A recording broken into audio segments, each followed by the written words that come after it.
外婆最近还是觉得妈妈有点不对劲儿。怎么了呢？您看，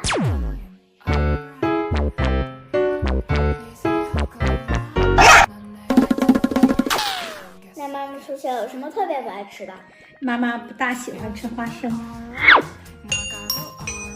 我把花生去掉，妈妈不就看不出来了吗？